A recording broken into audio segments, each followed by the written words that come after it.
আসসালামু আলাইকুম, সবাইকে স্বাগত জানাচ্ছি হাফিজেস রেসিপিস। দুপুরের খাবারে সালাদের সাথে মাছের চপ বানিয়েছিলাম, তো আজকে সেই রেসিপি আপনাদের সাথে শেয়ার করব। এটা অনেক আগে করা, বেশ পুরনো একটা ভিডিও।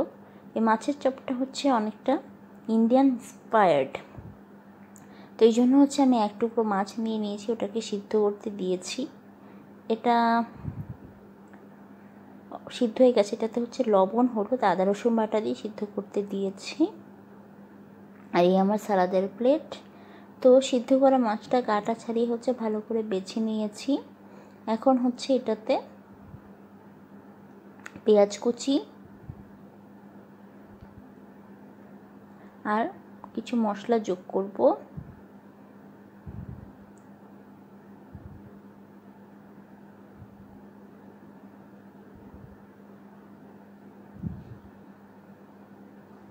প্রথমে দিয়ে দিচ্ছি স্বাদ মতো লবণ, আদা রসুন বাটা, এরপরে দিব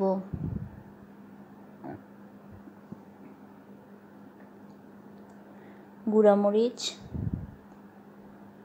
মোটামুটি আপনার বাসায় যে যে মশলা থাকে সেটা দিয়ে এই চপটা বানাতে পারবেন।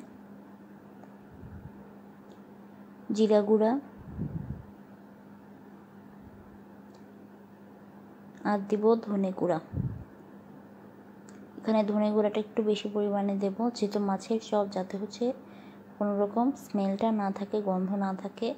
আর দিয়ে দিচ্ছি ব্ল্যাক পেপার পাউডার, কালো গোলমরিচ গুঁড়া।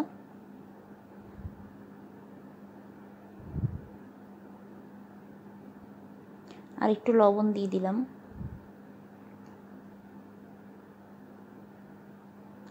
লবণ দিয়ে মাছটা সিদ্ধ করা আছে, সেই জন্য পরিমাণ মতো লবণটা বুঝে দিবেন। আর দিচ্ছি দুটো এলাচ, এখানে আপনি আস্ত এলাচের বদলে এলাচের গুঁড়াও ব্যবহার করতে পারেন।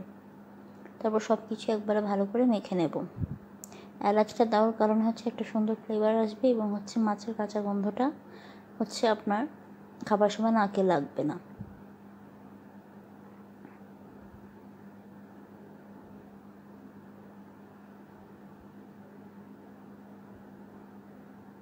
ভালো করে হাত দিয়ে হচ্ছে একে পুরটা মেখে নিলাম।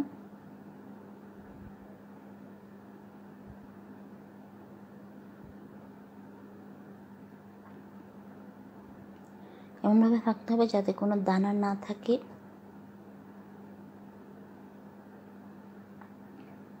খুব ভালো হয় যদি পুরটাকে আপনি একটু ফ্রিজে রেখে ঠান্ডা করে নিতে পারেন। আমার হাতে সময় ছিল না, তাই হচ্ছে আমি ইমিডিয়েটলি এটাকে মেখে জাস্ট শেপ করে ভাজতে দিয়ে দেব।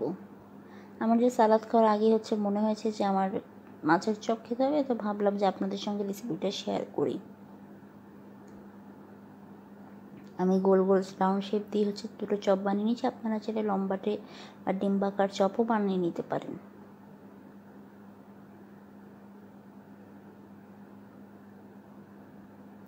ব্যাস, আমার চপ রেডি। এরপরে কড়াইতে দিয়ে দেব সয়াবিন তেল। তেলটা গরম হতে দিতে হবে। তেলটা ভালো মতো গরম হওয়ার পরেই হচ্ছে আমি চপগুলোকে ছাড়বো। চপগুলোকে ছেড়ে দিচ্ছি। চুলা হচ্ছে হাই মিডিয়ামে থাকবে। খুব বেশি হাই হলে হচ্ছে রান্না হওয়ার আগেই পাশগুলো পুড়ে যাবে, নিচের পাশটা, সেই জন্যে হাই মিডিয়ামে রেখে এটাকে ভাজতে হবে।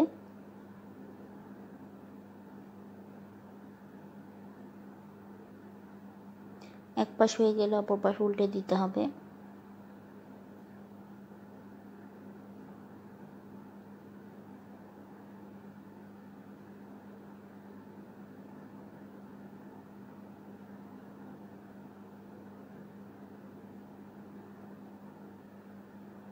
খুব সাবধানে রাখতে হবে যাতে আপনার কাবাবগুলো হচ্ছে ভেঙে না যায়।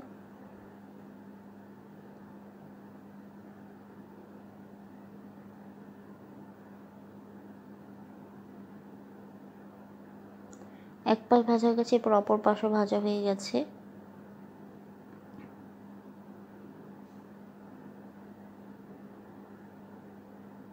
দেখুন কি সুন্দর কালার এসছে, এবং খুব ক্রিস্পি যেমন দেখতে হয়েছে তেমন খেতেও হয়েছে। কিন্তু আপনি দেখেন কালারটা কিন্তু পুড়ে যায়নি। এখন আমি চুলাটা বন্ধ করে দিয়েছি। এবার আমি কাবাবগুলোকে প্লেটে তুলে নেব। এটা আগে থেকে আমি টিস্যু দিয়ে রেখেছিলাম যাতে বাড়তি তেলটা আপনার ঝরে যায়।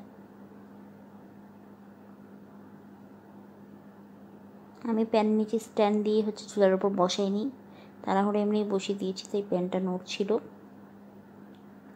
তো এই ছিল আমার আজকের কাবাব রেসিপি। আশা করি আপনাদের ভালো লেগেছে। পরবর্তীতে আরও নতুন কোনো রেসিপি নিয়ে দেখা হবে। আল্লাহ হাফেজ।